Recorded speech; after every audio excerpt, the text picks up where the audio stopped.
sumpa ng pasakit, dulot ng walang katapusang panlalamang sa iyong kapwa.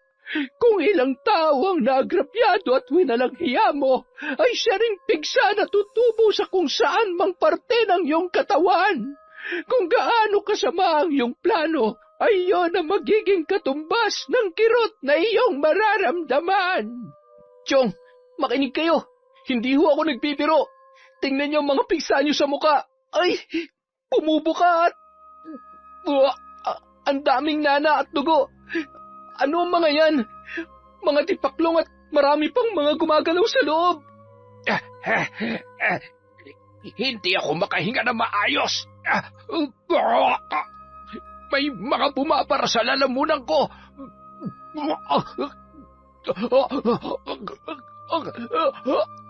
Sige, ipagpatuloy mo yung katigasan ng puso at ulo mo. At talagang hindi ka uurungan na mambabarang na may gawa nito sa'yo. Paano kung isunod rin nila ako? At gawin din nila sa akin ang ginawa nila kay Chong? Ayoko magkaroon ng... Kung kailangan ko lumuhod sa harap nila, gagawin ko. Ayoko mamatay. Ayoko magkapigsa sa mukha at magkaroon ng mga bulate.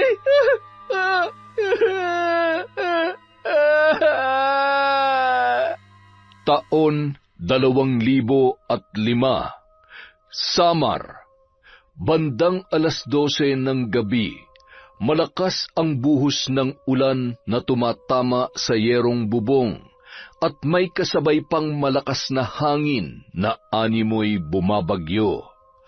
Halos mayanig ang buong kabahayan sa tuwing tumatama ang kidlat sa mga puno sa labas ng kanilang bahay at sinusundan naman ng malalakas na pagdagundong ng kulog. Napakamot ulo si Riza, sabay kinusot ang kanyang mga mata at tiningnan ang bakanteng katre kung saan nakalatag ang banig, nahigaan ng kanyang lola Loreta at ng kanyang nanay Annelyn. Nay, Lola, nasaan ba sila? Lagpas 12:00 na.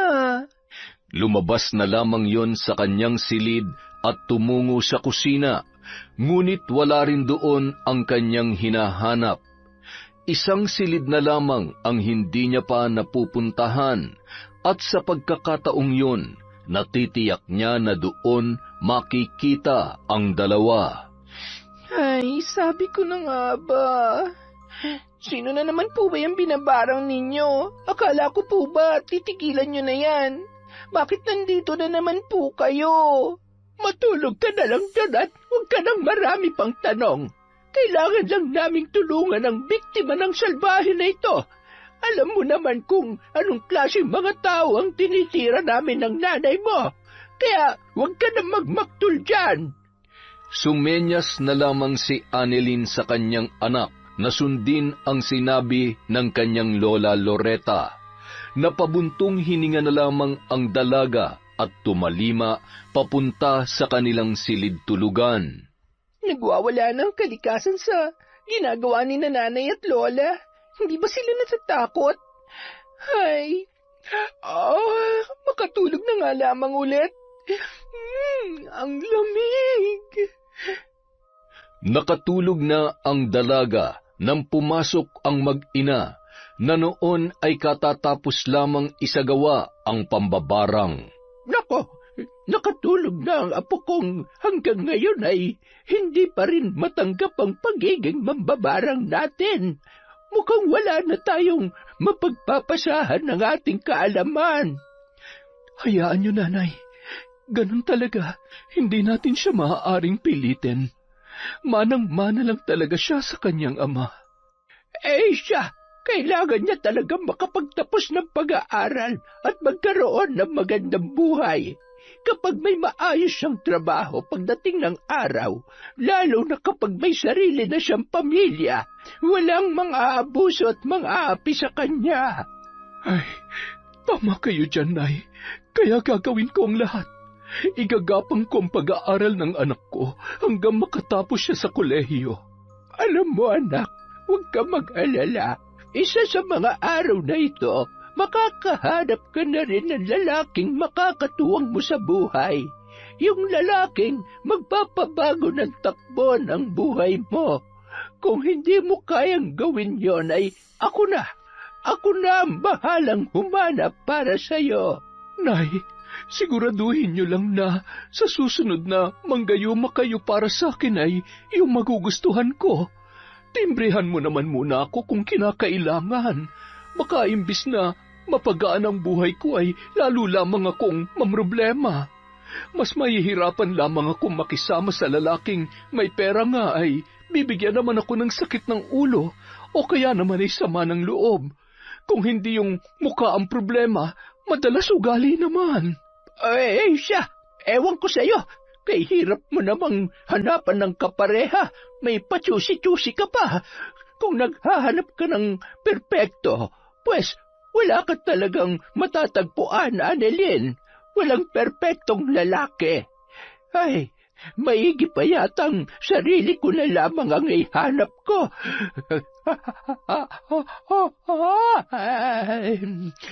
Makatulog na nga at mangingitim na naman ang ilalim nitong mga mata ko. Paano pa ako magkaka-boyfriend yan? Ay, naku, Nay. Pasalamat ka, tulog na ang apo niyo. Sinabi mo pa. Mukhang ang nakahanap na ako ng katapat. Hindi rin nagtagal, nakatulog na ang mag-ina at nagsasalitan pa sa paghili. Bahagyang nagising muli si Riza at ngumisi sabay nagsaklob ng kumot na animoy lamig na lamig pa rin. Kinabukasan, maagang nagising ang dalaga.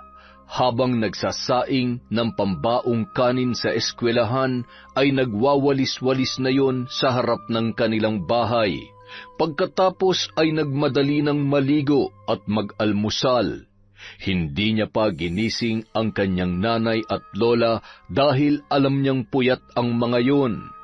Habang nagsusuklay ang dalaga, ay narinig niya namang may tumatawag sa labas ng kanilang bahay. Boses pa lang ay natitiyak na ni Riza na si Domingo yon, pamangkin ni Mang Kiko na kilala sa kasungitan at pagiging gahaman sa kanilang baryo. Malakas magpautang at sobra-sobra kung maningil, bagay na kinaiinisan naman ng kanyang mga customer, kaya lamang ay wala naman silang magawa dahil wala naman silang ibang malapitan. Tao po! Tao po! Napakarami namang aso dito. Tulog pa yata sila. Ang aga-aga naman kasing magpasingil ni Chong. Hoy, Risa! Buti gising ka na. Pinapaabot ni Chong tong listahan ng utang ninyo. Bayaran nyo na at ayaw ko na magpabalik-balik dito. At saka, huwag nyo nang hintayin na magalit si Chong, ha? Alam nyo naman yun kapag nagalit. Nako, baka sa susunod ay hindi na kayo... Akin na nga't iabot ko kay nanay. Ang dami-dami mo pang sinasabi.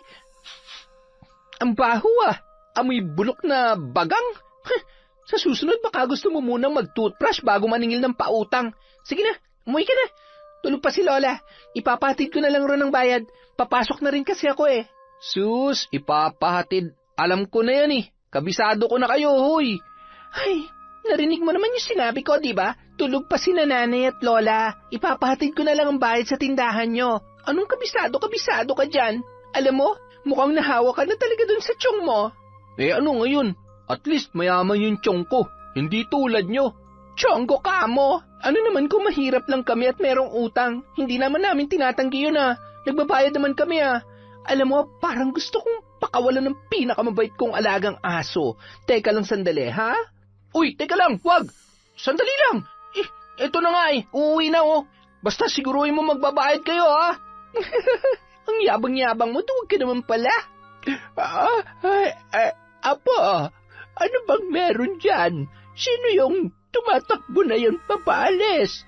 Hay, sino pa po ba? Di si Domingo, yung mayabang na pamangkin ni Mang Kiko. Teka, ano ba yung hawak mo?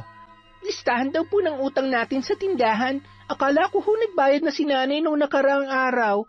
Bakit ho ang haba-haba na naman nito? Patingin nga. Abat, lintik na Kiko yun na. Talaga namang magulang na magulang. Hindi niya na naman kinaltas yung bayad nung nakaraan at may mga dagdag na naman sa lista. Bakit may nakalagay ditong sigarilyo at alak? Wala naman naninigarilyo at lumalaklak sa bahay na ito. Anilin! Anilin!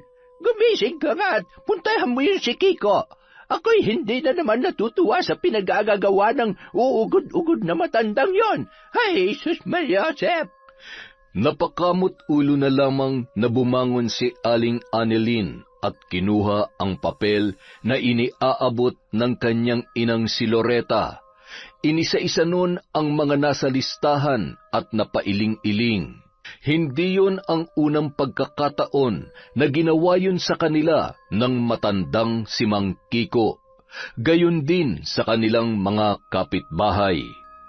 Habang nag-uusap ang mag-inang sina Loretta at Anilin, nagmamadali namang nagpaalam si Riza para pumasok sa eskwela. Nakalabas na yun sa tarangkahan nang bigla siyang napabalik. Oh, bakit? May nakalimutan ka pa ba? Halik, tsaka baon ka po, Lola. Ay, walang kalaman-laman itong pitaka ko, Apo. Puntahan mo ang nanay mo sa kusina at tiyak kung meron pa yung naitabi doon. Nay, sa'yo daw po ako hihingi ng baon, sabi ni Lola. May pera pa po ba kayo dyan? Kung wala po, ayos lang. May ulam naman na po ako dito, tsaka maglalakad na lamang po ako. Bye, Nay. Sa ekspresyon ng muka ng kanyang ina ay nababatid niya na wala rin yung pera, kaya hindi na lamang siya nangulit pa.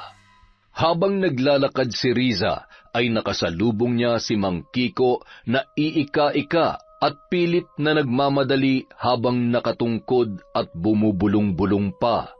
Yumuko si Riza at nagbabaka sakali na hindi siya mamukaan ng matanda. Ngunit bigla siyang hinarang noon gamit ang tungkod na yari sa kahoy. Ay, Mang Kiko! Kayo po pala. Saan po kayo pupunta? Saan pa nga ba? Pwede sa bahay ninyo. Nandun ba ang nanay at lola mo, ha? Huwag kang magsisinungaling kung ayaw mong hambalusin kita nitong tungkod ko. Kaya gagaling ninyo mangutang. Hindi naman kayo marunong magbayad. Ay, Mang Kiko, huwag naman po kayo magalit. Ang totoo, papunta na po talaga si nanay sa tindahan ninyo. Nagbayad naman na raw po siya ng nakaraang araw, kaya nagtataka po siya kung bakit nagpadala pa kayo ng listahan ng utang namin kay Domeng. Ba't talagang pinupuno ninyo ako, ano? Ako pa talagang mamaliin ninyo. Siya, sa ayaw at sa gusto ninyo ay kailangan nilang bayaran ang utang sa tindahan ko. Kung hindi ay ipapabarangay ko ang lola at ang nanay mo. Ang mabuti pa po siguro, puntahan nyo na lamang po sila para po magkalinawan kayo. Sige po, baka po kasi mahuli na ako sa klase ko eh. Nakakatakot talaga si Mang Kiko kapag nagagalit. Lagi na lang mainit ang ulo niya kina nanay at lola. Ay, ganyan ba talaga kapag maraming perang tao? Wala nang nagawa pa si Mang Kiko nang tumakbo na papalayo ang dalaga. Patuloy pa rin yun sa pagmamaktol habang naglalakad papunta sa bahay ni na Lola Loretta. Nagawa pang pagpag-aralin ng apo pasasaan ba't magsasawa at maghihirap lang din naman yung katulad nila. Ipinanganak na mas mahirap pa sa daga. Pweh! Samantala, papaalis na noon si Aling Anilin sa kanilang bahay nang matanawan ang matandang si Lolo Kiko. Hinintay niya na lamang yon hanggang sa makarating sa bungad ng kanilang tarangkahan. Magandang umaga ho, Mang Kiko. Anong maganda sa umaga? Kay aga-agay pinapainit niyo ang ulo ko. Oh, ayan. Kailangan pa bang ako mismo maningil para magbayad kayo? Anak, asikasuhin mo nga munang niluluto ko sa kusina at mukhang ako ang kailangang kumausap dito kay Kiko. Agad namang pumasok sa loob ng bahay si Anilin at napapailing-iling sa pagkadismaya sa inaasal ni Mang Kiko, na noon ay nakapamewang at nanginginig-nginig pa ang kamay at nguso dahil sa sobrang galit. Alam mo, Kiko, malaki ang pasasalamat namin sa iyo dahil, malaking bagay na may natatakbuhan kami, maging ang ibang taga rito sa baryo natin. Pero hindi ibig sabihin ay gagamitin mo yon para ibaon kami sa utang. Hindi lang ito ang unang beses na niloko mo kami. Kakabayad lamang ni Annalyn nung nakaraang araw ay limot mo na naman. At isa pa, tingnan mo nga itong mga nakalista. Ito ba'y namali o sinasadya mong lintik ka? Kailan pa ako nangutang ng sigarilyo at alak, ha? Abay, kung ano na riyan bayaran ninyo. Huwag niyong inuubos ang pasensya ko dahil kahit itong kinatatayuan ng bahay niyo ay kaya kong bilhin. Huwag na kayo mangungutang sa tindahan ko. Ito ang tatanda mong matanda ka. Irereklamo ko kayo sa barangay. Sige, magreklamo ka at nang magkaalaman tayo. Hindi lamang kami ang binibiktima mo, Kiko. Wala kang konsensya. Gipit na nga kami ay gigipitin mo pa. Kapag hindi mo ito binayaran, pagsisisihan mo ito, Loretta. Hindi ko kayo titigilan. Mga hampas lupa. Ganon. Talagang napakasama ng ugali mong matanda ka. Masyado kang mapagmataas.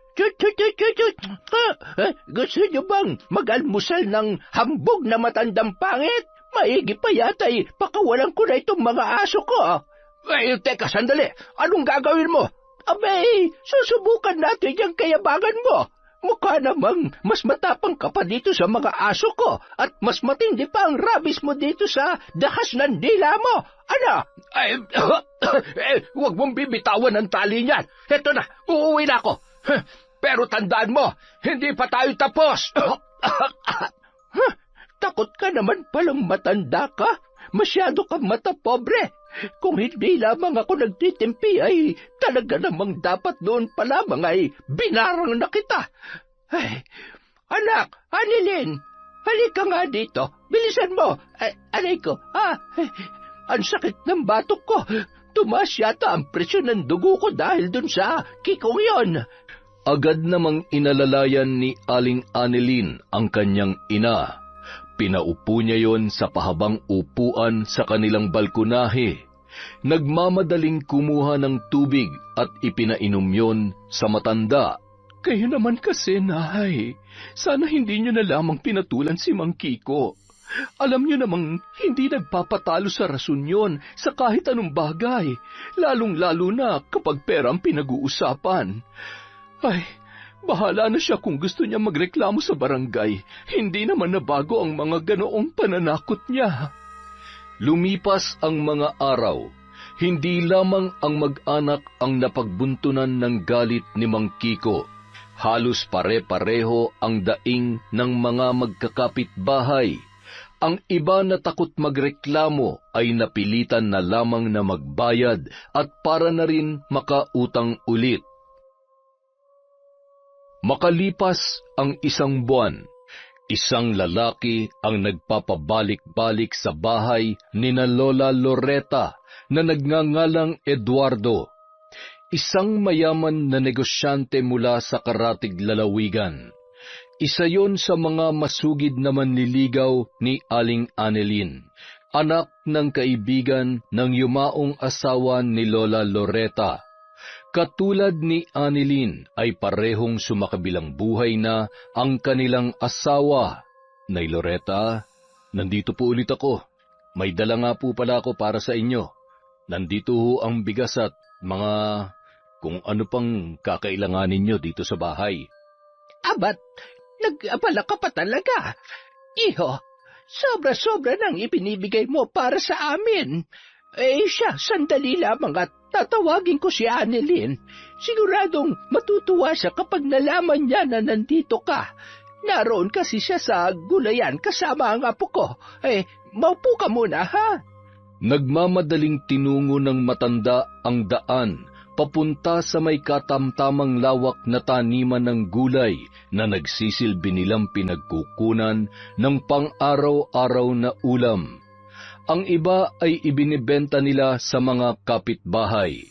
Maliban doon, ang patagong pambabarang ang kanilang pinagkakakitaan, ngunit sinisiguro nila na nasa tamang katwiran ang nagpapabarang at may malalim na dahilan. Madalas ay mga katulad nilang nasa laylayan at walang kakayahang lumaban dahil sa kahirapan, o di kaya naman ay mga taong napagkakaitan ng hustisya. May ilan na ring usap-usapan tungkol sa masamang gawain ng mag-ina, ngunit wala namang nakakapagpatunay, lalo na't sa kabila ng kahirapan ay lamang pa rin ang kabutihang nagagawa nila, lalo na sa larangan ng panggagamot sa mga simpleng karamdaman, gamit lamang ang mga halamang gamot na ginagawa ni Lola Loretta. Libre niyang ginagawa yon, lalo na't malayo sila sa bayan kung saan naroon ang ospital. Samantala, abala naman sa pamimitas ng sitaw sina Aling Annelyn at Riza nang dumating doon si Lola Loretta. Annelyn, umuwi ka muna sa bahay at meron kang bisita. Ako na muna riyan sa ginagawa mo. Bisita? Sino naman pong bibisita sa akin ng ganitong oras? Ay, huwag niyong sabihin na nariyan na naman si Eduardo. Siya nga. Maraming dalang kung ano-ano. Puntahan mo na't baka mainip yun. Nay naman kasi, alam niyo na ngang may gusto sa akin yung tao. Ginayuman niyo pa, di lalo nang nangulit. Ay, alam niyo namang hindi siyang gusto ko, hindi ba? Annelyn, huwag ka na kang mag-inarte. Magkakataon na para mabago pa yung buhay niyo mag-ina. Mas okay na yan si Eduardo kesa naman dun sa isa mong manliligaw na nga't gwapo ay saksakan naman ang kuripot. Si Eduardo, simulat sa pool, tanggap ka ng buo, pati na ang anak mo. At syempre, kami magkasundo. Nay, ayaw ko na nga kasing mag-asawa. Tutal, magkasundo naman kayo, bakit hindi na lamang kayo ang... Ako ba'y pinaglololoko mo, Annelyn? Umuwi ka na't asikasuhin mo si Eduardo. Masasaan ba't mapag-aaralan mo rin yung mahalin? Nay, sige na po. Mabait po kaya si Tatay Eduardo. Tapos, ay, kayo talagang maglola, oo. Eto na, uuwi na. Ay, nakakahiya. Amoy pawis na ako. Bahala na nga. Pagkaalis ni Aling Annelyn ay agad naman nag-usisa si Riza sa kanyang lola. Totoo po bang gayuma, Lola?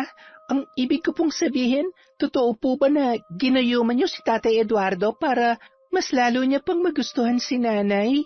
Apo, sa kamalditahan ng ina mo at pagkasusi sa mga lalaki ay mukhang ang kailangan ko talagang gayumahin si Eduardo para hindi sukuan niyang nanay mo. Pero sa tingin ko bibigay din naman siya. Ikaw, ano sa tingin mo, Apo? Depende po, pero nababaitan naman po talaga siya kay Tatay Eduardo at dahil magkasundo kami, di may plus point na po siya kay Nanay. Lola, ako po kapag nakilala ko ng lalaking gusto ko, pwede niyo po bang gayumahin yon para sa akin? Para po hindi ako iwanan, ipagpalit sa iba o saktan katulad ng napapakinggan ko sa radyo at nababasa ko sa mga pocketbooks. Ayaw ko po kasing masaktan at umiyak dahil lamang sa lalaki. Ayaw ko pong matulad sa mga babaeng pinapakulam ang mga mister nilang manloloko o di kaya yung kabit na mga asawa nila. Apo, sa ganda mong yan, matalino at masipag. Napakatanga naman ng lalaki na iiwan at lolokohin ka lamang kung sakali. Lola, kahit maganda, matalino at masipag ako, hindi naman po imposibleng lokohin nila ako. Sa dami po ng mga lalaking manloloko ngayon at sa galing nilang magtago ng sikreto. Nako, at saka Lola, kung may matino man na lalaki, bumibigay rin sa mga malalanding babae. Hindi ba nga po, daig ng malandi ang maganda at matalinong katulad ko? Tsaka sabi nga, kapag matalino ay bobo naman daw pagdating sa pag-ibig. Ay nako, ang dami mong alam. Huwag mo na nga muna isipin yan. Pero hayaan mo at hindi ako papayag na payakin ka lang ng kung sino. Kung sakali man, huwag ka mag-alala. Si Lola ang bahala sa'yo. Manggagayuma tayo ng gwapo, matalino at mapagmahal na lalaki na bagay dyan sa kagandahan at kabaitan mo, apo.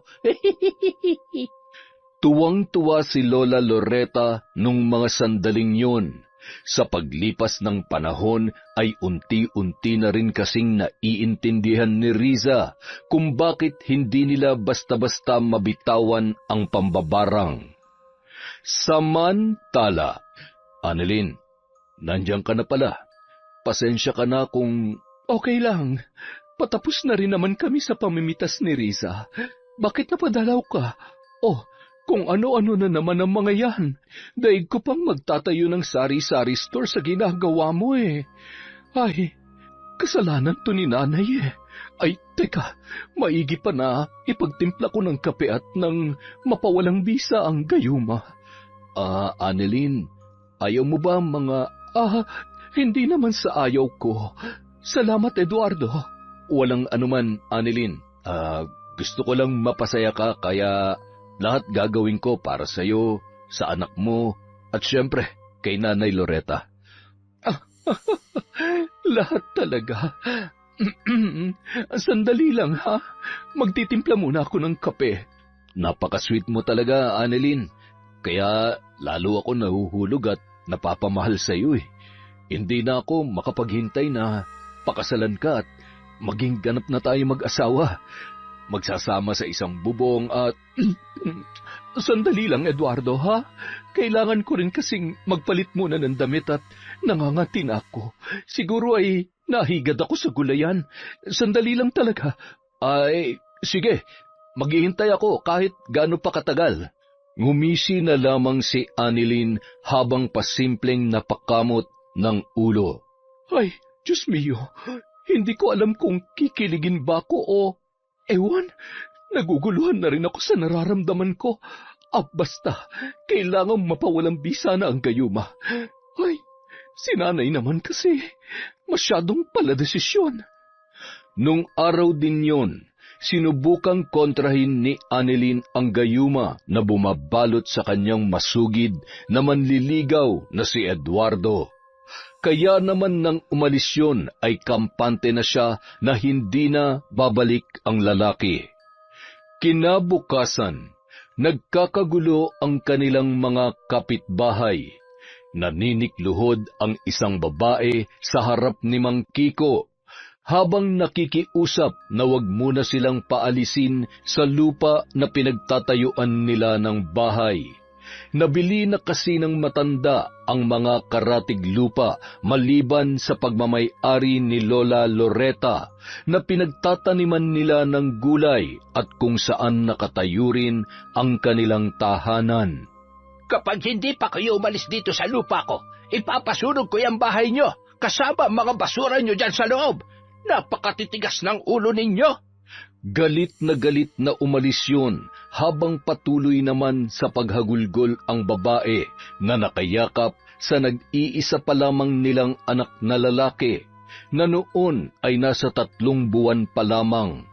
Ang asawa niya naman ay hindi makapagtrabaho dahil aksidenteng nahulog sa puno ng niyog, dahilan para hindi na makalakad ng tuwid at maging sa pag-aasikaso ng sarili ay hirap na hirap. Binabayaran kasi yun ng arawan ng mga may koprahan sa kanilang karatig lugar. Hindi naman sapat ang tulong na natatanggap nila sa araw-araw mula sa mga nagmamalasakit na kapitbahay at isa na roon sina Lola Loretta at Aling Annalyn.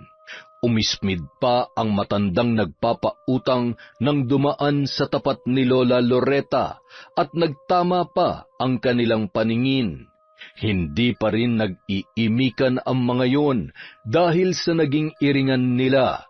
Hindi na rin naman nagreklamo ang matandang lalaki lalo na't alam niya na mapapahiya lamang siya dahil sa matanda. Napakasama talaga ng ugali ng Kiko na yan. Annalyn, samahan mo nga ako't kawawa naman ang mag-anak. Wala talagang konsensya matandang yon. Sarili lamang niya ang kanyang iniisip. Walang puso. Hindi nakatiis si Lola Loretta kaya nagpasya siya na patuloyin muna sa kanila ang mag-anak. Nababatid niya na hindi titigil si Kiko sa panggugulo sa mga yun. Lubos namang nagpasalamat ang mag-asawa sa tulong na natanggap nila. Gayunpaman, nagtimpi pa rin si Lola Loretta at maging si Annelyn kahit ilang beses nang sumagi sa isip nila na pasakitan si Mang Kiko sa pamamagitan ng barang para magtanda. Pagpasensyahan niyo na lang po siya, Lola. Baka kasi lalo lamang lumaki ang gulo kapag gumanti pa kayo. Ang mahalaga po, wala namang napahamak o nasaktan. Ligtas naman po sila dito sa atin. Makalipas ang 1 linggo, sinundo na lamang ng mga kamag-anak mula sa karatig lalawigan ang nasabing mag-asawa, hanggang sa nabalitaan nila na namatay na rin ang lalaki dahil sa impeksyon sa nabali nitong buto sa paa na naisawalang bahala dahil sa kakapusan sa pera. Isang araw, nagmamadali sa paglalakad si Riza papunta sa kanyang silid-aralan nang makabangga niya ang isang binatilyo. Nagkandalaglag ang hawak niyang 3 libro at nagunahan pa sila sa pagdampot noon. Halos magkauntugan pa sila dahilan para matawa na lamang ang dalawa sa halip na magkailangan. Pasensya ka na, miss. Mukhang nagmamadali ka pa naman. Okay lang naman. Teka, kung hindi ako nagkakamali, bago ka lang dito sa school namin. Ngayon lang kasi kita nakita. Oo, transfer ako galing Maynila at kung okay lang, pwede ko bang malaman kung saan ang room na to? Sure. Sige, sumunod ka sa akin. Malapit lang din yan sa room ko. Nang maihatid ni Riza ang lalaki sa classroom nito, nakangiti yung nagpasalamat sa dalaga. Tatalikod na sana si Riza nang biglang hawakan ni Ryan ang kanyang braso. Ryan nga pala. Riza, akala ko naman kung ano na. Bye! Ramdam ni Riza ang pamumula ng kanyang pisngi, dahilan para hawakan niya yon at nagmadaling naglakad habang nananatiling nakatanaw pa rin sa kanya ang binata. Napailing-iling naman si Ryan, sabay matamis na ngumiti. Mukhang tama nga ang lolo ko. Mas mababait at mas magaganda mga dalaga dito sa probinsya. Riza. Siguradong magkikita at magkakausap pa tayong muli. Makalipas ang 3 araw, nagulat si Riza nang paglabas niya ng silid-aralan ay nakaabang na sa kanya si Ryan na noon ay nakangiti at kumakaway pa. Lalapitan niya na sana yon nang bigla namang may lumapit na isang babae na nasisiguro niyang kaklase noon. Sabay hinila ang kamay ng binata. Napabuntong hininga na lamang ang dalaga, sabay nagmadaling bumaba ng hagdanan. Manila boy nga, mukhang magaling mambola at mangolekta ng magaganda. Nakakainis, akala ko pa naman. Hay, makauwi na nga lang. Habang naglalakad, naramdaman niya na may biglang humila sa kanyang bag. Nang lumingon siya ay nakita niya ang nakangising si Domingo.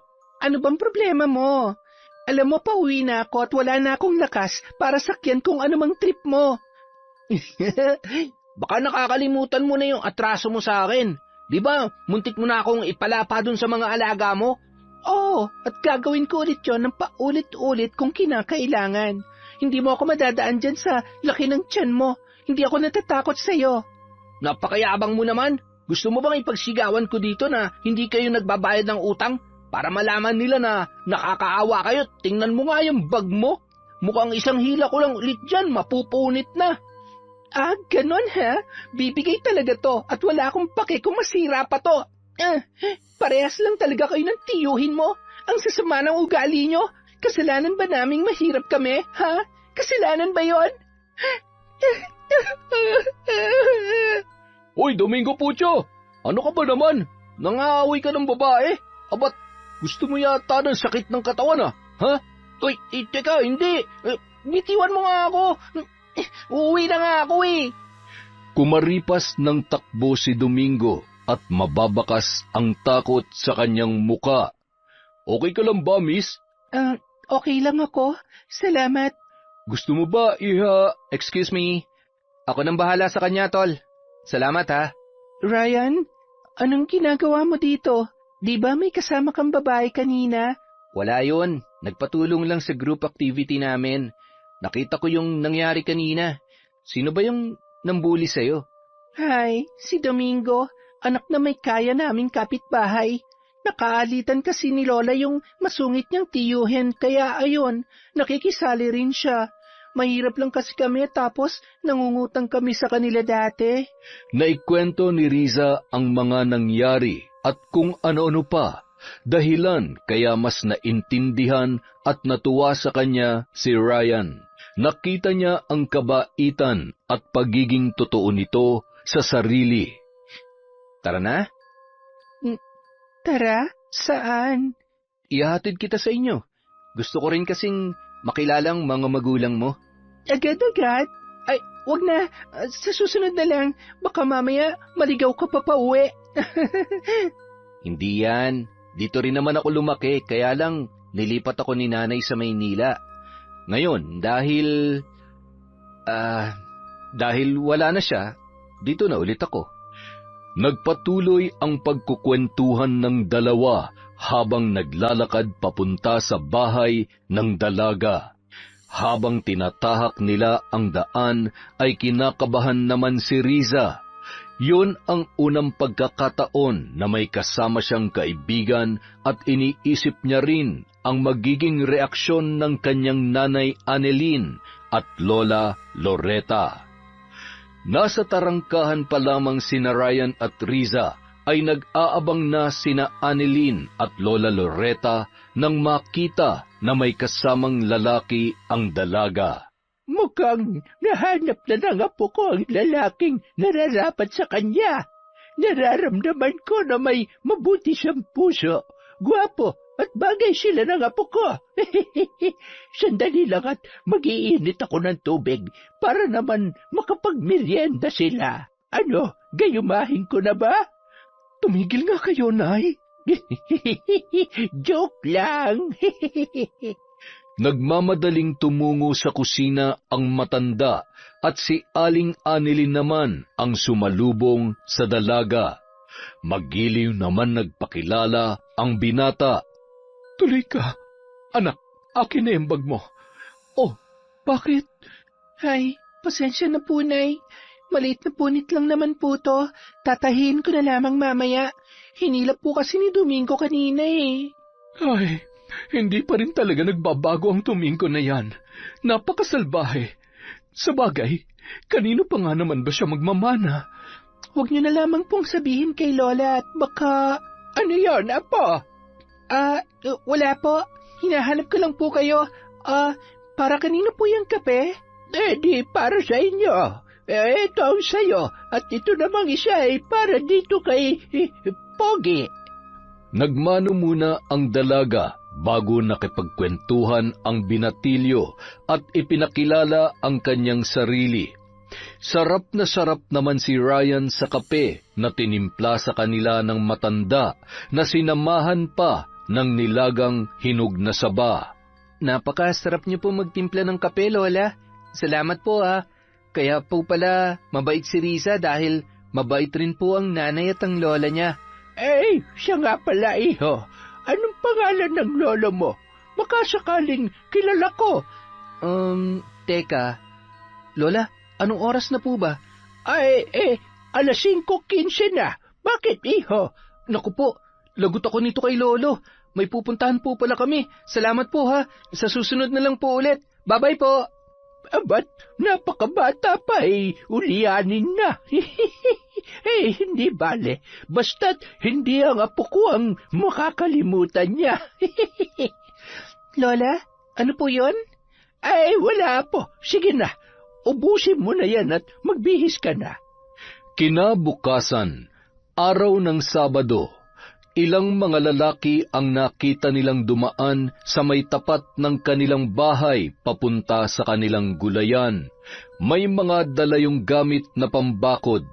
Natitiyak ng mag-inang sina Annelyn at Loretta na magpapabakod na naman ng bagong nabiling lupa sa katabi nila, si Mang Kiko.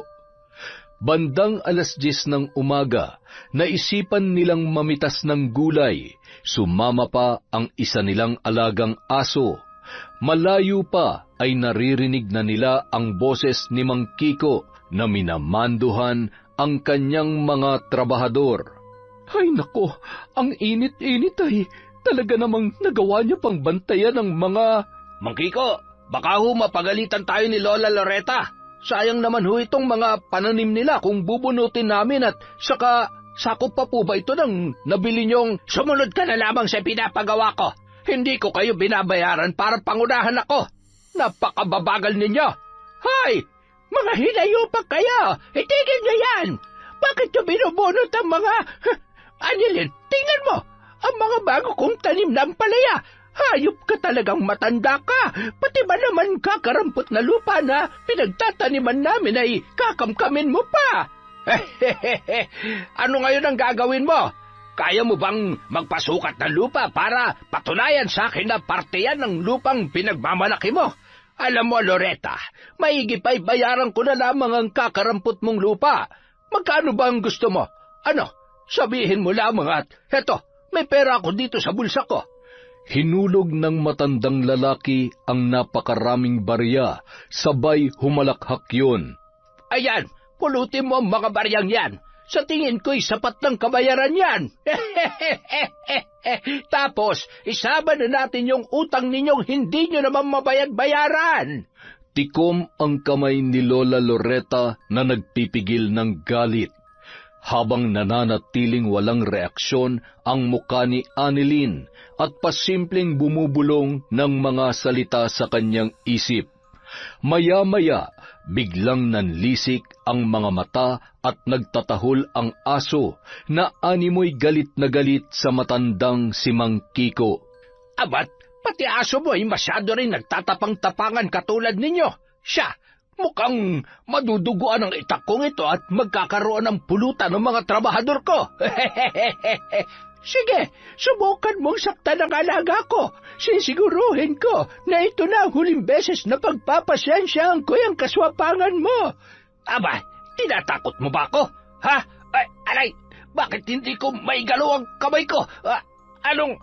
Ay, Diyos ko, anong mga yan? Mga insekto't napakaraming bubuyog. Takbo na mga kasama! Bilis! Hoy! Hintayin niyo ako! Ay, mga lintik na ito Aray ko! Aray! Humahalakhak sina Lola Loretta at Annelyn habang walang kasing bilis na nagsitakbuhan ang mga yon. At lalo na kung paanong nagawang tumakbo ng ganong kabilis ni Mang Kiko dahil sa labis na takot nung mga sandaling yon.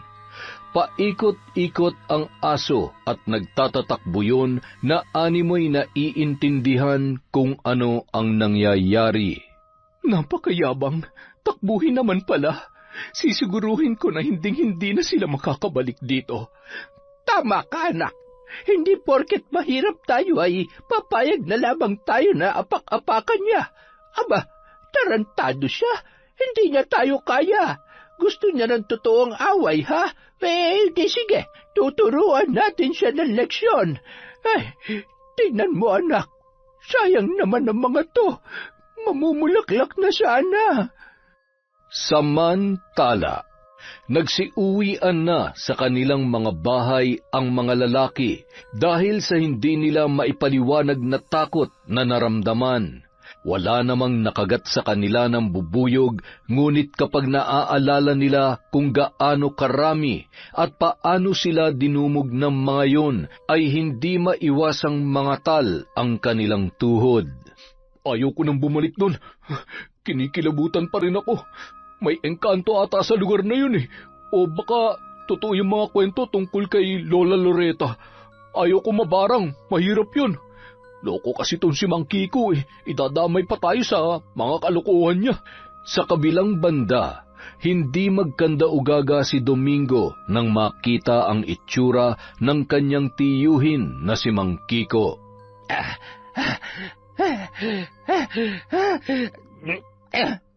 Chong, anong gagawin ko?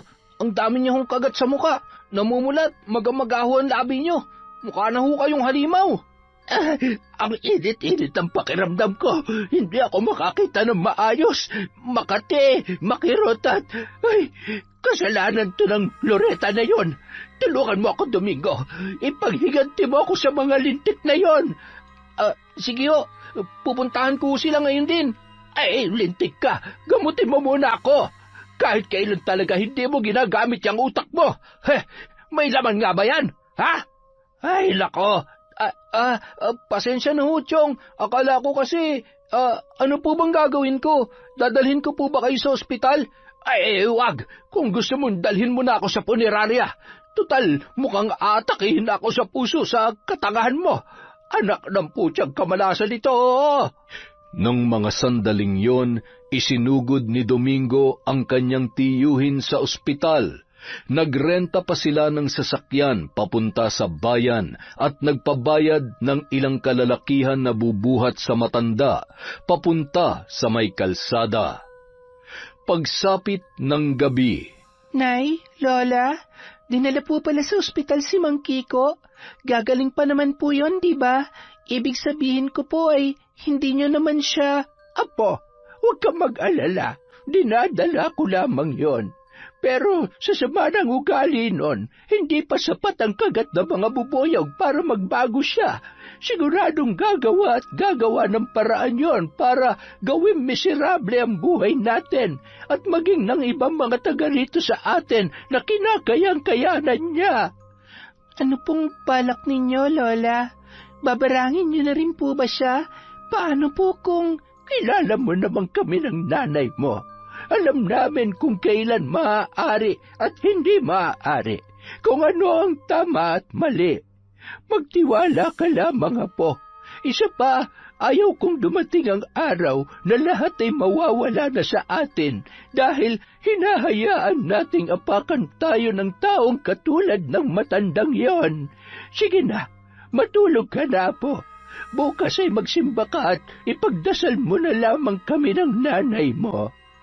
agad namang tumungo si Riza sa kanyang kwarto.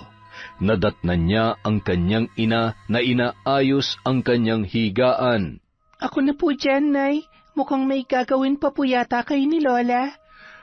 Ay, alam kong hindi ka sang-ayon sa ginagawa namin ng lola mo. Sa paglipas ng mga araw at panahon, mauunawaan mo rin kami, anak. Hindi kasi lahat ay nadadaan sa pagpaparaya, pagpapakumbaba at sa salitang hayaan na lamang. Hindi masamang umaray kapag sobra na. Hindi masamang ipagtanggol ang sarili at protektahan ang mga taong mahal natin kung kinakailangan at mayroon namang paraan. Tumango na lamang ang dalaga bilang tugon sa kanyang ina, sabay yumakap yon na mahigpit. Hinaplos ni Aling Annelyn ang buhok ng kanyang anak at hinagkan yun sa noo bago lumabas ng kwarto. Agad namang nagplano ang mag-ina kung anong nararapat nilang gawin kay Mang Kiko. Paano naman natin siya babarangin, Nay? Wala naman tayong kahit na anong gamit na nagmula sa kanya. Total gabi naman na.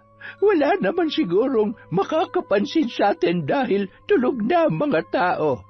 Habang walang tao sa bahay niya, di maghanap tayo ng gamit na maaari nating gamitin laban sa kanya.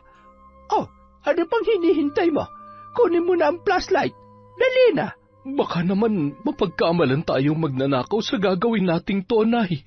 Eh siya, tara na ho at wala namang ibang paraan.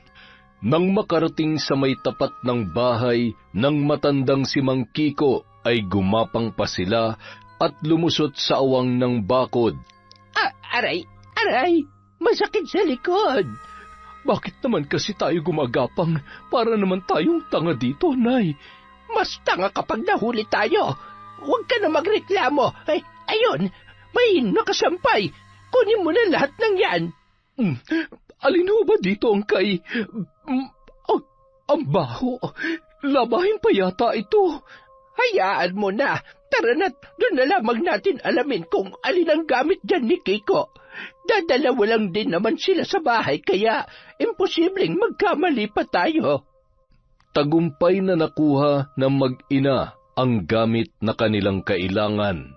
Pagkarating sa bahay ay agad nilang binulatlat ang isang kumpol ng patong-patong na damit na kinuha nila sa sampayan. Mamasa-masa pa yun dahil sa hamog at pawis. Abay, napakabaho. Abat, may brief pa, kadiri. Tingnan mo, napakarami niyang pera. Ang brief naman ay nanlilimahid at butas-butas na. Siguradong kay Kiko ang brief na ito at yan namang maluwag ay, wala nang garter. Siguradong dun yan sa pamangkin niya. Bakit nga ba itong mga hawak ko? Pagtatapon mo na yan o di kaya itabi mo. Akin na yung damit ni Kiko at yan na lamang ang gamitin natin para sigurado. Ito yung suot niya kanina. Tama, ito nga yun. Siya, sumunod ka na lamang sa akin sa kwarto at ihahanda ko na mga gamit natin. Matapos ilagay sa isang supot ang mga shorts at brief ni Mang Kiko at Domingo, ay agad na rin yung sumunod sa kanyang ina. Matapos ilatag ang kanilang mga gamit sa isasagawang ritual sa pambabarang, ay salitan nilang inuusal ang mga kahindik-hindik na salita na nagmumula sa aklat ng karunungan. Sumpa ng pasakit, dulot ng iyong walang katapusang panlalamang sa iyong kapwa. Kung ilang tao ang nagrabyado at winalang hiya mo, ay siya rin bilang ng pigsa na tutubo sa kung saan saang mang parte ng iyong katawan. Kung gaano kasama ang iyong plano, ay katumbas din ng kirot na mararamdaman mo. Sa bawat naglalakihang pigsa, ay iba-ibang insekto ang ilalagay ko. Ang kagalingan mo at kawalan ng bisa ng sumpang ito ay aayon sa kung gaano babaguhin ng sitwasyon ang puso at pagkatao mo. Kapag nanatili kang masama, ay ikaw rin ang kikitil sa iyong sarili. Lahat ng gagawin mong kasamaan ay may katumbas na parusa. Kiko, testingin natin yung tapang mo. Tingnan natin kung kasing tibay ka ng tungkod mo. Isinilid nila ang damit ni Mang Kiko sa isang malaking garapon at sinelyuhan ng mga kakaibang salita. Ibinalot din nila yon sa itim na tela. Pagkatapos hipan ni Annelyn ang sindi ng mga kandilang itim, ay isinilid niya rin yon sa isang lumang kaban. Kumekendeng-kendeng pa si Lola Loretta na lumabas sa silid na animoy nasisiyahan sa kanilang ginawa. Makalipas ang 2 araw, matapos makalabas sa ospital si Mang Kiko, ay mabigat pa rin ang pakiramdam nito, kahit na nanumbalik na sa normal ang kanyang itsura matapos humupa ang pamamaga dahil sa kagat ng mga bubuyog. Domingo, tingnan mo nga itong likod ko. Tingnan mong maigi at pakiramdam ko ay may tutubong pigsa. Masakit at malaki. Aray, hindi ko may paliwanag. Haplasan mo nga nitong cream na binigay sa akin ng doktor. At baka epekto pa yan ng mga lintik na bubuyog na kumagat sa akin. Siya nga pala, yung ipinapagawa ko sa'yo. Naihanda mo na ba ang mga kakailanganin mo? Oo, tiyo. Huwag kayong mag-alala. Wala akong ititira sa pananim nila. Dapat lang. Akala ng mga yun ay tatantanan ko sila. Ewan ko na lang kung hindi pa sila umalis sa baryong ito. Kapag wala na silang mapagkukunan ng pagkain sa araw-araw, mapipilitan silang umalis kesa mamatay sa gutom.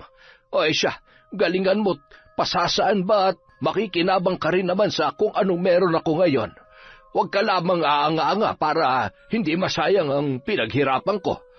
Samantala, Labis naman ang pagtataka ni Annalyn nang bumalik pa rin si Eduardo para bisitahin siya, at katulad ng nakagawian ay may dala yung pagkain at kung ano-ano pa. Hindi ba umepekto ang ginawa kong pampawalang bisa sa gayuma na ginawa ni nanay kay Eduardo? Ay, sabihin ko na lang kaya sa kanya ang totoo para tantanan niya na ako. O di kaya ay awayin ko na lang siya. Hindi ko na kaya. Nakukonsensya na ako sa dami ng ibinibigay at ginagawa niya para sa aming mag-iina. Kanina ka pa tahimik, Annalyn. Galit ka ba? Hindi mo ba nagugustuhan ang mga ginagawa ko para sa'yo?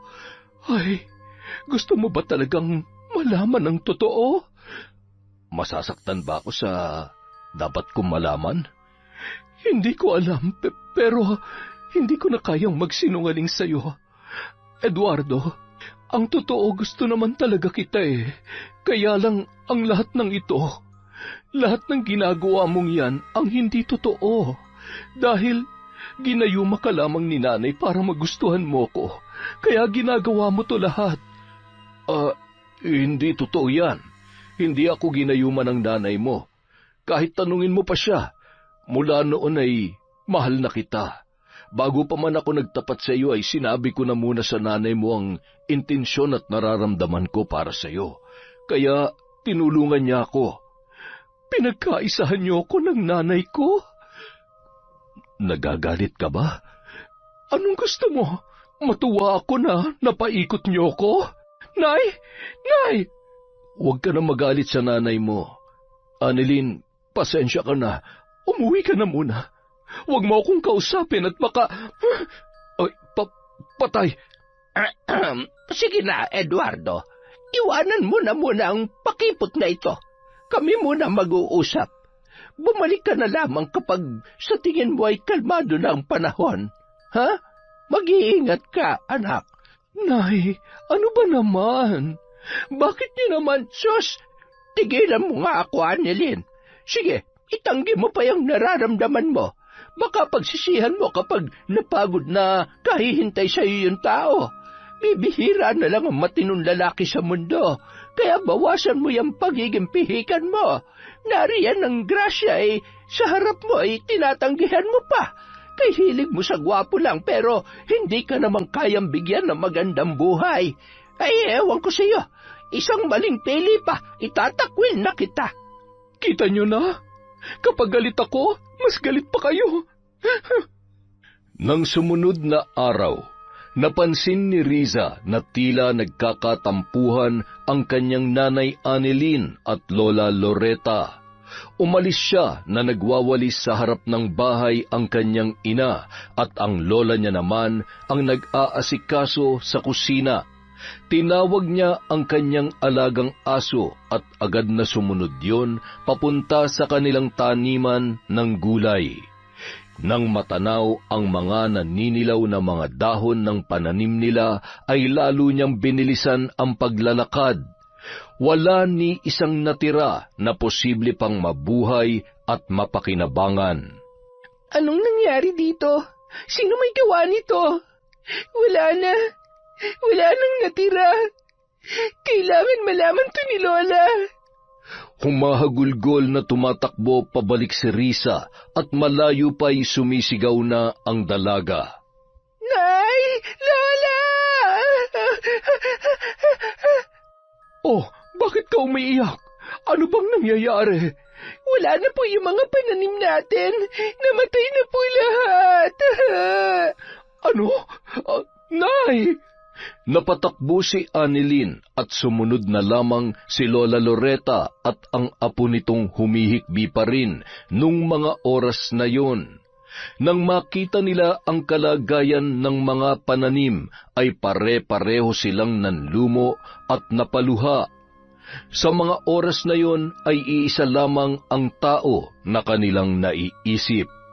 Habang naglalakad ang tatlo, ay natanawan naman ni Riza si Domingo sa labas ng kanilang bahay, napalakad-lakad at animoy nagmamasid na tila nakangisi pa ang muka. Nang makapasok sa bahay ang lola at nanay niya, ay pasimple siyang lumabas sa kanilang bakuran. Hoy, Domingo! Anong iningisi-ngisi mo dyan, ha? Aminin mo nga, may kinalaman kayo ng tiyuhin mo sa nangyari sa mga pananim namin, di ba? Ano? Uy, masama yan, ha? May hirap mambintang kapag walang ebidensya. Gusto mo ba, ireklamo ka namin sa barangay, ha? At saka, kung sakali man kami nga, may magagawa ka ba, ha? Yan lang naman ang lagi niyong panakot. Akala niyo masisindak niyo kami? Siguraduhin mo lang na wala talaga kayong alam. Tandaan mo to, ha? Hindi pumapali ang karma. Ang dami niyong panahon para sa amin. Sana inuuna mo munang asikasuhin ang sarili mo na mabawasan naman yung umaalingaso na amoy mo at yung tiyuhin mo na dahil sa kasamaan, isa sa mga araw na ito ay katatakutan na ni San Pedro. Humanda kayo magtiyo sa galit ng nanay at lola ko. Aba, ang yabang mo, ah. Nalilitang ka ba sa katawan ko, ha? Hoy, bitawan mo siya. Talaga bang kaya mong manakit ng babae, ha? Ano, papalig ka? Nagpambuno sina Ryan at Domingo at nagpagulong-gulong ang mga yon sa lupa. Hindi naman magkanda-ugaga sa kasasaway si Riza. Hindi niya maawat ang dalawa hanggang sa mapunit ang manipis na pambahay na shorts ni Domingo na labis namang ikinagulat ni Ryan. Uy! Ang yabang-yabang mo, hindi ka pa naman pala tuli. Ano, gusto mo samahan kita magpatuli? Marunong ang lolo ko. Tara, libre lang yon, sagot ko na. Walang kasing bilis na tumakbo si Domingo, dala ng labis na kahihiyan nung mga sandaling yon. Hala, may sugat ka sa labi. Bakit naman kasi? Okay lang ako. Malayo to sa bituka. Hindi ko naman hahayaan na masaktan ka nun. Siyempre, magkaibigan tayo at saka crush kita. Crush mo rin kaya ako? Sira, ano yun? Ulitin mo nga. Wala. Nandito lang ako para mangumusta at makikitambay na rin. Umalis kasi ang lolo ko eh. Manggagamot daw siya sa kabilang baryo. Albularyo palang lolo mo? Oo, ito nga oh. Tingnan mo tong kwintas na bigay niya sa akin. Ito nagbibigay proteksyon sa akin laban sa mga masasamang elemento. Sabi nga ni Lolo, dahil magandang lalaki ako, kailangan ko to para hindi ako tablan ng gayuma. Pero kung kasing ganda mo yung gagayuma sa akin, ayos lang. Palabiro ka pala. Nauwi naman sa malungkot na usapan ang kanilang tawanan nang mabanggit ni Riza ang tungkol sa kanilang pananim. Nang matanawan naman ni Lola ang dalawa ay bahagya siyang napangiti nang maalala ang ginawa niyang panggagayuma sa binata. Aba, epektibo. May pagdalaw na si Pogi. Nay, huwag niyong sabihin na pati love life ng apo niyo ay pinakikialaman niyo rin. Aba, bata pa ho ang anak ko. Ang away mo, mainit ang ulo ko. Huwag mo akong aartehan dyan at nag-iisip ako ng dagdag parusa sa hayop na Kiko na yon. Napabuntong hininga at sinalubong na lamang ni Annilyn sina Riza at Ryan. Nagpaalam pa ang dalawa na pupunta sa taniman para makita ng binata ang nangyari sa kanilang pananim. Nakaramdam naman ng awa yon para kay Riza at sa nanay nito at lola. Kinagabihan, sigaw ng sigaw si Mang Kiko sa kanyang kwarto. Pakiramdam niya ay inaapoy siya ng lagnat at parang hinihiwa ang mga balat sa iba't ibang parte ng kanyang katawan. Dahil sa labis na kirot na kanyang nararamdaman, halos lumuwa ang mata ni Domingo nang makita ang mga pigsa na paisa-isang tumutubo sa iba't ibang parte ng katawan ng kanyang tiyuhin. Kitang-kita niya kung gaano kalalaki at kapupula yon. Anong nangyayari sa akin? Anong mga ito? Bakit ako nagkakaganito? Domingo, gumawa ka ng paraan. Tulungan mo ako. Aray, ang sakit. Aray ko. Chong, hindi ho kaya pinaglalaroan kayo ng mga mambabarang? Mambabarang? Sira ulo ka ba? Hindi totoo ang mga mambabarang na yan. Dalhin mo ako sa ospital. Hindi yung kung ano-ano ang sinasabi mo dyan. Aray, hindi ko na kaya. Chong, makinig kayo. Hindi ho ako nagbibiro. Tingnan niyo ang mga pigsa niyo sa muka. Ay, bumubukat. Ang daming nana at dugo. Ano mga yan? Mga tipaklong at marami pa mga gumagalaw sa loob. Hindi ako makahinga na maayos. May mga bumabara sa lalamunan ko. Sumuka si Mang Kiko ng mahahabang bulate na kulay puti at may mamula-mula rin. Animoy bulate sa lupa at parasitiko na nagmumula sa tiyan ng aso. Hindi magkamayaw sa kasisigaw si Domingo at humingi ng tulong sa mga kapitbahay nila na rinding-rindi na rin sa pag-uugali ng matanda. Nawalan na sila ng ganang tumulong kaya wala ni isang lumabas ng bahay, hanggang sa naisipan niyang puntahan ang bahay ng isang kilalang albularyo sa lugar. Lakad-takbo niyang pinuntahan yon dahil wala man lamang dumadaan na tricycle. Naliligo na sa pawis ang binata nang makarating sa bahay ni Mang Goryo. Tao po, Mang Goryo. Nakikiusap po ako. Kailangan ko ang tulong ninyo. Apo, tingnan mo nga kung sino ang nasa labas. Kanina pa tumatawag. Tanungin mo kung anong sadya niya at... nakakabulahaw ng pagtulog. Nakakunot noo na lumabas si Ryan at napakamot ulo nang makita si Domingo. Sabay pa sila ng binigkas. Ikaw? Uy, ano, magpapatuli ka na ba? Gabi pa, tol. Excited lang? Ano, pakukuluan pa ba natin yan? Ano bang ginagawa mo dito? Hindi ka ang kailangan ko. Nasaan si Mang Goryo? Kailangan siya ni Chong. Binabarang ang Chong ko. Binabarang? Masama ang ugali nun. Hindi pa mamamatay yun. Ay, sandali lang, tatawagin ko si Lolo.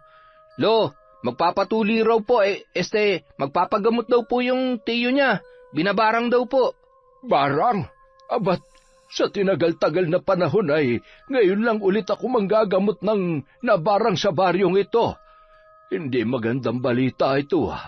Iisa lang ang kilala kong mambabarang dito sa napakatagal na panahon. Magkakaharap na namang kaming muli. Bagamat antok na antok, ay pinuntahan ni Mang Goryo ang noon ay may malubhang kalagayan na si Mang Kiko. Nakumpirma niya ngang binabarang yon at batid niya rin kung sino ang may kagagawan noon. Pinainom niya yun ng tubig na may orasyon upang maibsan ng kirot na nararamdaman ng matanda. Napailing-iling si Mang Goryo, ngunit sa mga nakakarating sa kanyang balita na gawain ng matandang ginagamot niya ay hindi siya nagtataka kung bakit nagawa yon ng mambabarang. Magbabayad ako kahit magkano. Siguraduhin mo lamang na gagaling ako ngayon din. Bilisan mo! Huwag mo akong masigaw-sigawan, Mang Kiko. Kung gusto mong gumaling ka dyan sa karamdaman mo, makisama ka. Isipin mo lahat ng tao na gawan mo ng kasalanan. Siguradong isa sa kanila ang naniningil sa iyo ngayon. Kung naging mabuti ka sana, hindi mo dadanasin ito. Napakaraming insekto na namamahay ngayon sa katawan mo. Kapag hindi binawi na mambabarang ang sumpa, natitiyak kung ikabamatay mo ito. Subukan mong humingi ng tawad sa mga taong nandito ka para panggalingin ako. Hindi para pangaralan. Sige, ipagpatuloy mo yung katigasan ng puso at ulo mo at talagang hindi ka uurungan na mambabarang na may gawa nito sa iyo. Hayaan mo't sa abot ng aking makakaya ay tutulungan kita. Ngunit kailangan mong tulungan ang sarili mo na itama ang mga pagkakamali mo. Wala kang mapapala sa pagmamataas mo. Tandaan mo yan. Nanginginig naman sa isang tabi si Domingo. Nasisiguro niya na ang tinutukoy na mambabarang ni Mang Goryo ay ang lola o maaaring ang ina ni Riza. Paano kung isunod din nila ako at gawin din nila sa akin ang ginagawa nila kay Chong. Ayoko magkaroon ng... Kung kailangan kong lumuhod sa harap nila, gagawin ko. Ayoko mamatay. Ayokong magkapigsa at sumuka ng mga bulate. Pagkatapos noon, dumiretso si Mang Goryo sa bahay ni Lola Loretta. 3:00 ng madaling araw, pagbukas ng pinto ay hindi makapaniwala ang matandang babae sa lalaking nasa harapan ng kanilang tarangkahan. Goryo, ba't ano ang ginagawa mo dito? 3:00 na madaling araw. Nag-usap na tayo noon. Huwag na nating ipilit ang nakaraan. Isa pa, matagal na kitang kinalimutan. Tanggap ko na ang... Ano ba ang sinasabi mo? Ay, hindi na rin yan sumasagi sa isipan ko. Kahit kailan ay hindi talaga pwedeng maging tayo. Lalo na't hanggang ngayon ay hindi mo pa rin pala itinitigil ang nakasanayan mo. Alam mo kung paano ko magalit. Kaya sinasabi ko sa'yo, bawiin mo na ang sumpa kay Mang Kiko. Halika, tumuloy ka muna, Goryo, at na magkalinawan tayo. Sa tingin mo ba'y babarangin ko siya kung walang malalim na dahilan? Inisa-isa ni Lola Loretta ang lahat ng mga nangyari at ginawa sa kanila ni Mang Kiko. Oo, alam ko. Naiintindihan ko na naperwisyo kayo. Ngunit hindi naman tama ang pasakitan siya sa paraan na gusto mo. Matanda na rin yung katulad natin. Hindi niya nakakayanin ang ganong uri ng pagpaparusa. Hindi tama ang pumatay, Loretta. Pinoprotektahan ko lang kung ano pa ang natitira sa amin. Gahaman siya at alam na alam mo na sa oras na gumaling siya ay babalikan niya na naman ang pamilya ko. Kaya kong tanggalin ang insekto at bulate sa katawan niya, ngunit hayaan mo ko na gawin kung anong nararapat na parusa para hindi na siya makalapit sa amin. Sumang-ayon na lamang si Mang Goryo sa nais mangyari ng matandang babae. Naniniwala siya na may likas na pagkamaunawain ang puso ng una niyang kasintahan na si Loretta. Sa kabila ng kakayahan nitong gumamit ng itim na kapangyarihan, naaalala niya ang mga panahon na labis niya yung nasaktan nang makabuntis siya ng isang babae, ngunit hindi yun gumawa ng kahit na anong ikakapahamak niya. Kaya sa mga oras na yon, habang nakikita niyang nagngingilid ang luha ni Lola Loretta, ay nauunawaan niya kung bakit umabot sa pambabarang ang matanda at ang anak nito na si Annelyn. Hindi nagtagal, nagpaalam na ang albularyo at binalikan na si Mang Kiko. Pagdating niya sa kanyang bahay ay nakita niya ang unti-unting paghupa ng mga pigsa na indikasyon ng pagbawi ng sumpa.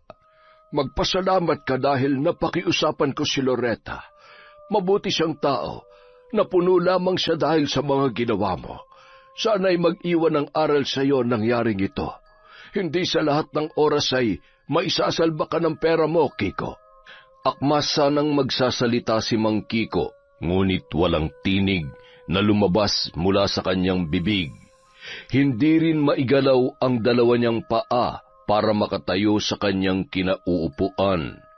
Noon ay napagtanto ni Mang Goryo na yun ay bahagi ng kanilang kasunduan. Hindi na makapagsasalita pa ang matanda para mag-utos ng ikapapahamak ng iba at hindi na rin yun makakatayo o makakalakad para magawa ang gusto niya. Samantala, sabihin mo nga, anak, may masama ba sa ginawa ko? Maigi na yung nakakasiguro. Kapag napagtanto niya na ang kasalanan niya ay tsaka lamang manunumbalik sa normal ang lahat. Yun ay kung may plano pa siyang magbago. Kung mananatili siyang salbahe, edi habang buhay na siyang pipi at lumpo. Ay, ang sakit ng ulo ko. Gago yung sigoryo. Nabitin tuloy ang tulog ko.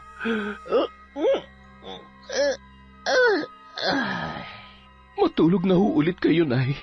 Pupunta ho ako sa bayan. Doon ho ako magbabaka sakaling maghanap ng trabaho. Hindi ho ako nagsasabi para pigilan niyo ko. Kailangan ko na pong magdoble kayod para sa pag-aaral ni Riza. Ay, paano kita pipigilan eh? Dahil sa nangyari, wala na talaga tayong magagawa. Kung kaya ko pa sana, sasama rin ako sa'yo. Kaya lamang ay walang mag-aalaga sa apo ko. Bago umalis si Annalyn, ipinagluto muna niya ng almusal ang kanyang ina. Maaga namang gumising si Riza at nagwalis-walis na sa labas ng kanilang bahay. Maya-maya, biglang napatigil ang dalaga nang makita si Domingo sa may tapat ng kanilang bahay. Nakabagsak ang balikat at naglalakad-lakad na animoy balisa. Ano na naman ang ginagawa nito dito? Ang aga-aga.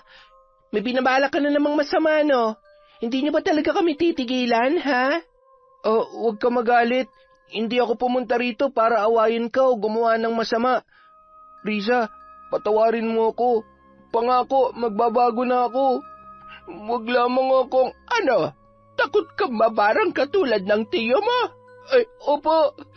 Ayoko po. Patawarin niyo po ako kung sinunod ko yung utos ni Chong at nasaktan ko po ang apo ninyo. Ano? Sinaktan mo ang apo ko? Anong ginawa mo sa kanya, ha? Apo, anong ginawa sa nitong pangit na to? Ay, wala po yun, Lola. Hindi naman po ako nasaktan ng sobra. Sigurado ka? Opo. At saka, ako naman po ang nag-umpisa. Umuwi ka na. Baka kung ano pa magawa ni Lola sa'yo, dali na. Uuwi na po ako. Pasensya na po ulit. Magandang umaga po. Abay, marunong din palang matakot ang mga yon. Ay siya, huwag ka mag-alala.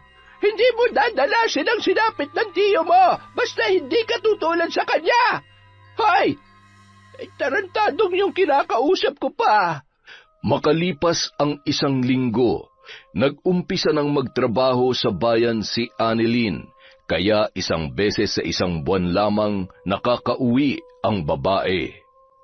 Isang araw, isinama ni Ryan ang kaibigan niyang si Riza sa bahay ng kanyang lolo Goryo.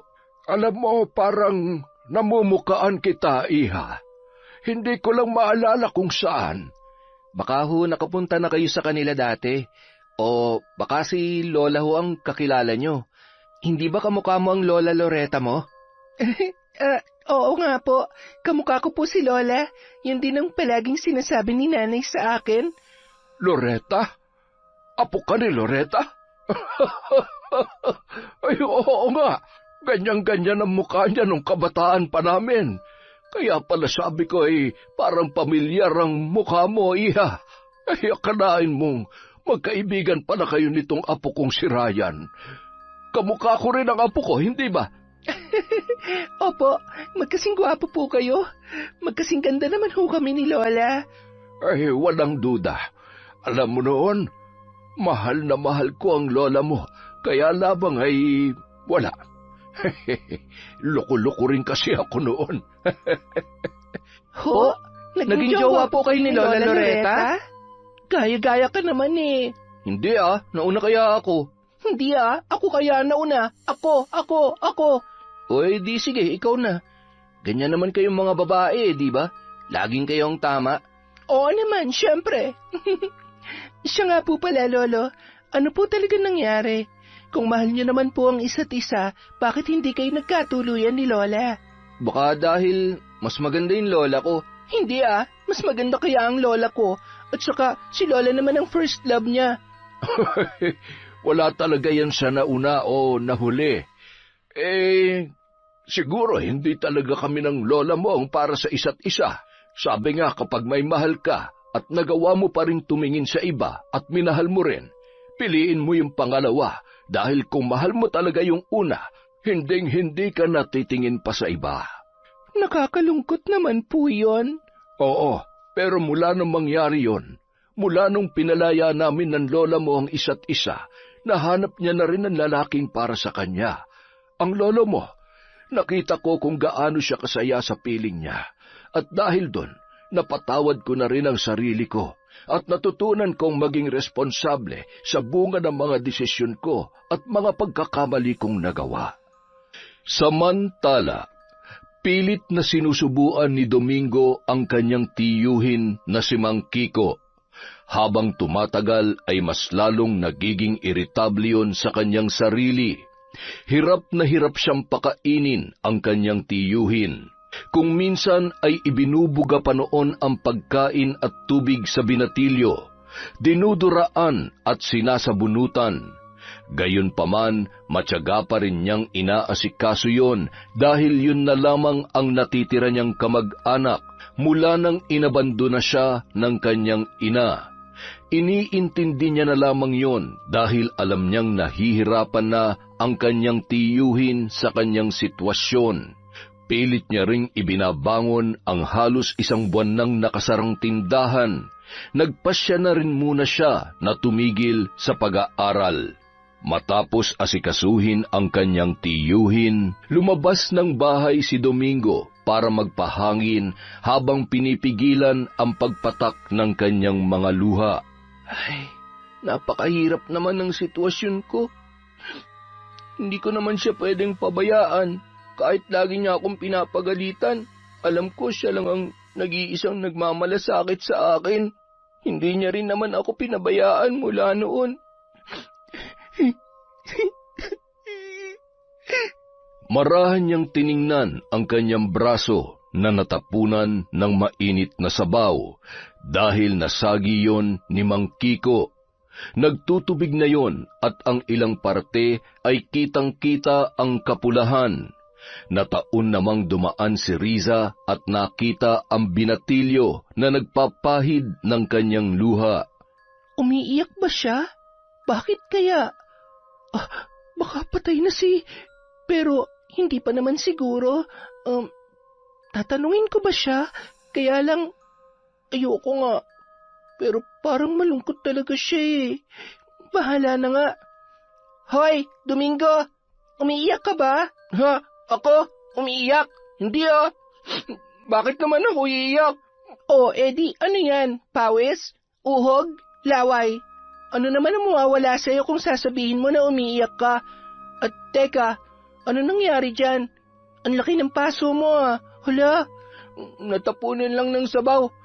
Okay lang yan. Gagaling din naman kaagad yan. Kita mo umiiyak ka eh. Okay ka lang ba talaga? Huwag ka na nga lang magtanong-tanong. Sanay naman akong walang kaibigan eh. Isa pa, marami akong kasalanan sa'yo kaya dapat natutuwa ka pa na nakikita akong nagkakaganito. Nasasaktan at nahihirapan.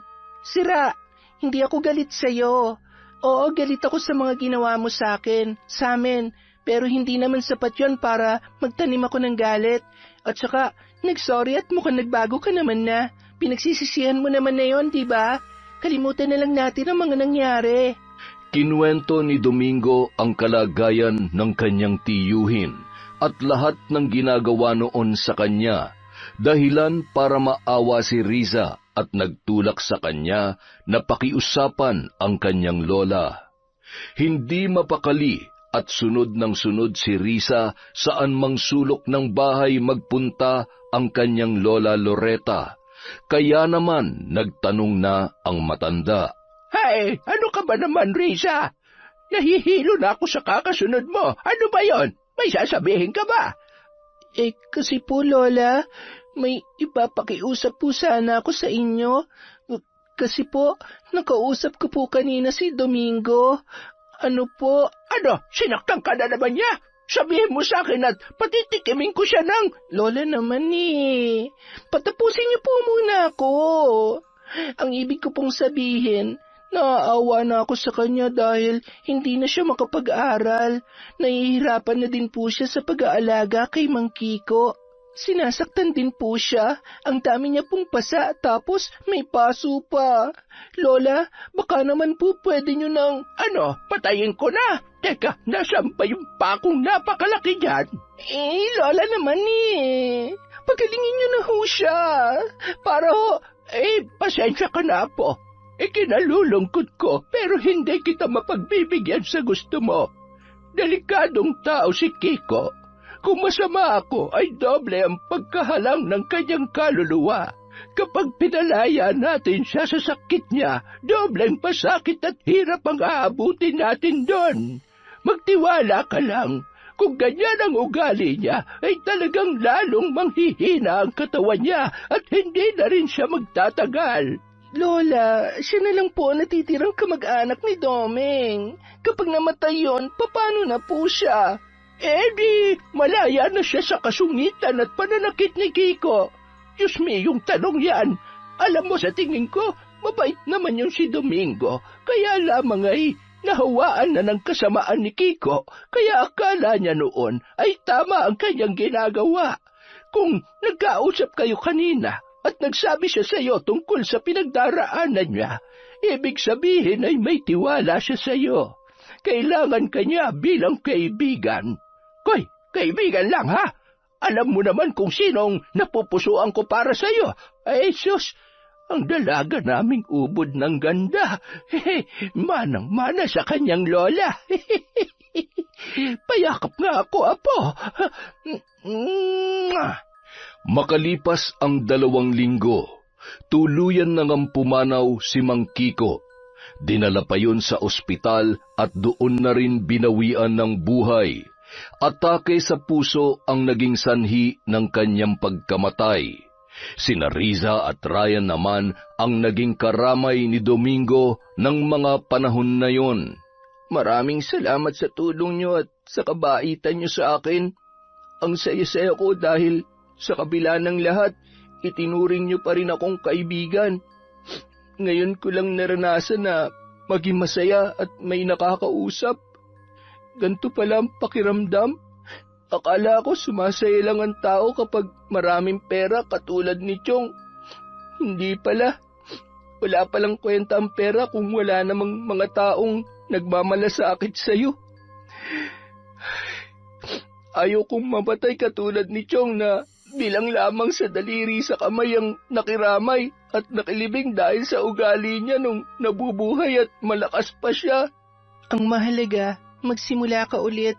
Huwag mong sayangin ang buhay. Huwag mo lang paikutin sa kayamanang iniwan niya sa'yo. At higit sa lahat, huwag kang gagaya sa kanya. Basta nandito lang kami ni Riza kapag kailangan mo ng kausap at karamay. Pero teka, huwag mo siyang liligawan ha. Kung hindi, makakatikim ka sa akin. Hoy, bakit mo ako pinagdadamot? Hindi naman kita boyfriend ah. Hindi pa. Bawal pa kasi. Pero sabi ni Lola Loretta, walang pwede manligaw sa'yo kundi ako lang. Di ba nga tayo magtutuloy ng love story nila ni Lolo? Ay, oo na. Ang kulit mo. O siya, maiwan ko na kayo. Uuwi na ako sa bahay at baka parating na rin si nanay. Tsaka pupunta rin dun si Tatay Eduardo. Paano tol? Uuwi na rin ako. Bukas agahan mo ha. Kailangan maaga tayong makarating sa ilog para mabinyagan ka na. Sa ilog? Anong gagawin niyo doon? Hindi niyo ba ako yayayain? Hindi ka pwede doon. Huwag mo nang sabihin nakakahiya. Magpapatuloy lang, nahihiya ka pa. Bahala nga kayo dyan. Magdala ka ng katingko, baka kasi himatayin ka katulad na nangyari kay Ryan. Ha? Sino nagsabi sa'yo niyan? Di yung lolo mo. Bye! Ay, si Lolo talaga. Lagi na lang ako nilalaglag kay Riza. Nahimatay. Samantala, laking gulat ni Riza nang makarating siya ay naroon na ang kanyang nanay Annelyn at si Eduardo. Seryoso ang mga mukha noon, pati na rin ang kanyang lola Loretta. Kanina pa po ba kayo, Nay? Tatay Eduardo, bakit po ang tahimik nyo? Galit po ba kayo sa akin? Lola, pasensya na po. Napasarap po kasi ang kwentuhan namin eh. Sabay nagtawanan ang tatlo. Biro lang anak, pinapakabaka lang namin. Namiss ko ang dalaga kong napakaganda. O siya, dahil nandito ka naman na, may sasabihin kami sa iyong importante. Bati na ho kayo ni Tatay Eduardo? Apo, magpapakasal na sila at magiging ate ka na. Talaga po? Yes! Salamat, Nay! Salamat at magkakaroon ako ng kapatid at may tatawag na rin sa akin na ate. Ay, nako, kawawang Eduardo. Pinahirapan pa ng husto. Bibigay din naman pala sa dulo. Nay naman, hindi ba ito naman ang gusto nyo? Pinagbigyan ko lamang kayo, kaya huwag niyo na akong ginaganyan. Baka mamaya magbago pang isip ko. Ay, Jesus Mariosep, ikaw naman, hindi ka na mabiro. Yon, isa na namang nakakatawa at napakagandang kwento mula sa kwentong Enteng. Maraming salamat po ulit sa pakikinig. Sa susunod na po ulit ang shoutout natin. Sa ngayon, maglilista po muna tayo. Again, maraming salamat po mula sa kwentong Enteng. Mag-iingat po kayo. Huwag po nating i-stress ang sarili natin. Mag-enjoy lang po tayo. Maraming salamat po.